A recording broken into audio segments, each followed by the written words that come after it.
questioning has been open about his involvement with some of the alleged plots. He even admitted here on the beat that he was working on the fraudulent elector scheme.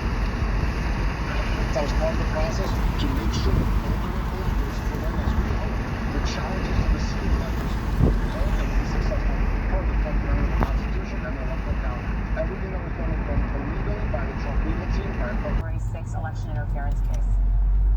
I mean, I guess they had to come up with something, but claiming absolute immunity from prosecution and saying that the court cannot look into his motivation, these are basic questions. The court is going to have to decide. Eventually, presumably the jury will have to decide what Trump's intentions were. So, I mean, motivation is absolutely clear and crucial part of the inquiry here. And I think this absolute immunity argument, the idea that nothing Trump was doing was falling outside the scope of his presidential duties, it's really hard to argue that your presidential duties include ensuring that you can overturn election results or even anything within the scope of your campaign for your next election, right? There's what you're doing as the president to fulfill your duties as president, and then there's trying to make sure that you remain the president. That's an electoral campaign matter. It's different than what you're doing in office. So, Jill, there are a lot of different arguments being offered here. As Emily explained, there's the argument about absolute immunity because you're president, none of it matters and none of it applies to you. And then there's the second argument that the court and the prosecution cannot delve into the question of intent. Are any of these arguments going to hold up in court? I do not think any of those will hold up. We've already had examples. First of all, there wouldn't be a crime fraud exception to executive privilege if there wasn't crime and fraud that could be committed. Defense goes away. Right, so, Jill, in today's filing, Trump's lawyers have also alleged that because he was acquitted during the second impeachment, and again, we have to be clear, there were two impeachments, this is the second one they're referring to, because he was... Whatever that means. It is whatever Congress says it is.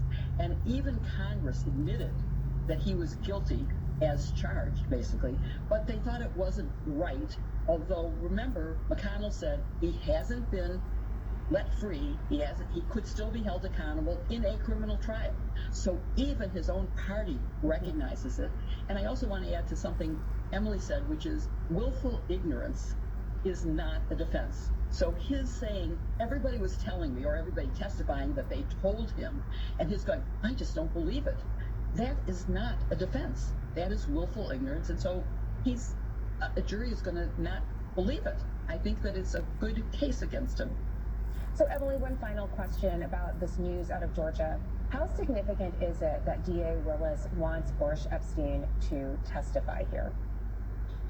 You can understand based on merely the statements that Epshteyn made publicly why she would want to talk to him. He's holding himself forward as being part of the fraudulent elector scheme. He didn't call it that, but that's what he was saying. And these trials that are coming up later this month are about that scheme. And it seems like she has communications between him and the two defendants, Powell and Chesebro, that only he can talk about. So it makes sense that she would want him to talk before the jury so they can assess his testimony and his credibility. So things are heating up everywhere. Emily Bazelon and Jill Wine-Banks, thanks so much for joining us. Coming up, some shocking new Trump comments that evoke one of the worst moments of his presidency, and how Steve Bannon is fueling the GOP meltdown on Capitol Hill. But first, things are getting real for Trump in his fraud trial as he gets some devastating news from Forbes. We're back in just 60 seconds. Whether it's big on the